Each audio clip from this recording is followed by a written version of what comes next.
Hi, everyone. My name is Samantha Cutrara, and I am the Program Development and Curriculum Innovation Specialist at York University. I work in the Office of the Vice Provost, and I work across different faculties and across campuses to help programs develop and refine and explore and articulate their programs for a more meaningful student experience, I hope at least.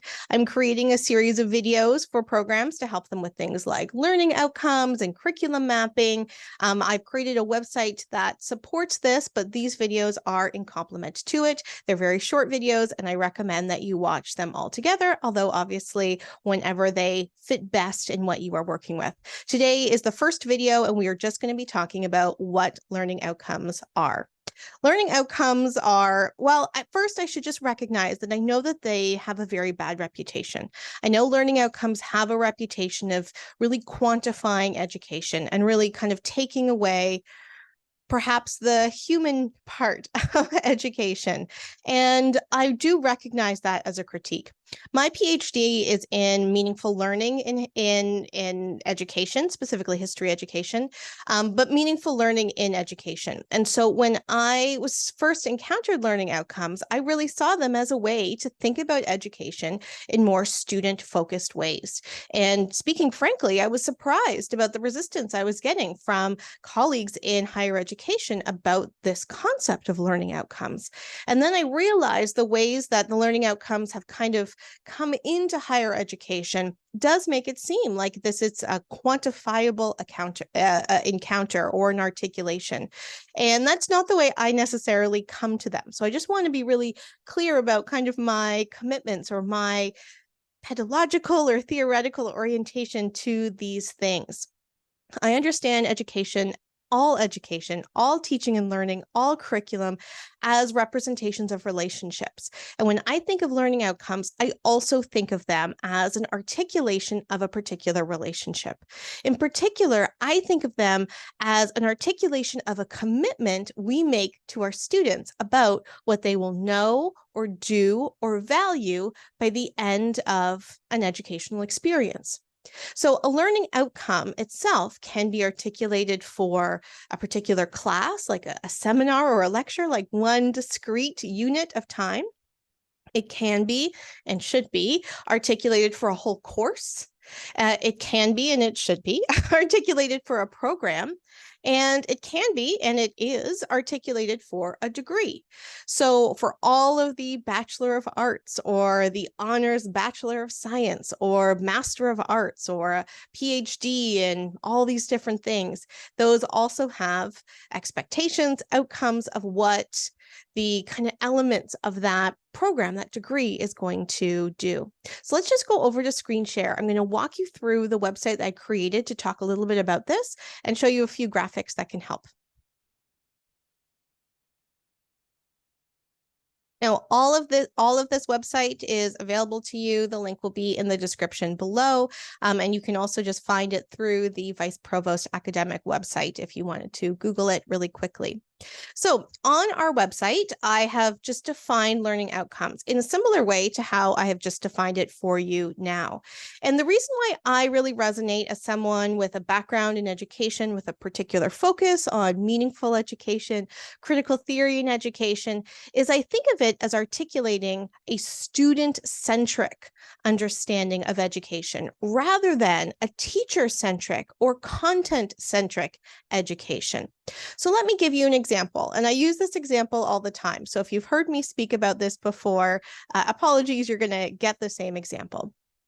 As an educator, I can say that in my seminar or my lecture that week, I want students, I'm going to teach about intersectionality. I want students to know about it. I'm going to teach about it. Intersectionality is what we're going to be covering in week 3 of my particular course. Now, saying I'm going to talk about intersectionality, whether that's through a lecture, maybe we have a small group discussion, that's a far different way of coming into the classroom than saying, in today's lecture, I want students to be able to leave by defining intersectionality and being able to articulate one example of intersectionality in the past and one example of intersectionality in the present. So all of a sudden, rather than just say, I'm going to talk about intersectionality for the whole 3-hour period.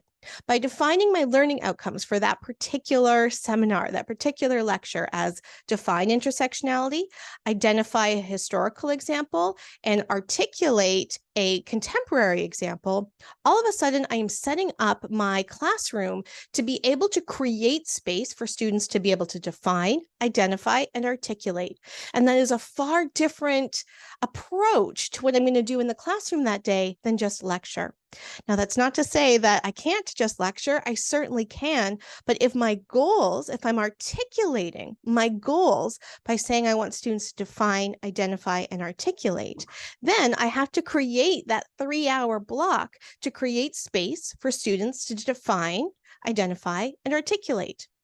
And so when you are creating learning outcomes, you are creating a situation in which you are thinking about what the student is going to do, rather than what you as the educator are going to do. And then that sets up a dynamic in which you have to potentially rethink how you're going to structure your 3-hour block or whatever in order to make sure students have opportunity, but also the ability to define, identify, and articulate.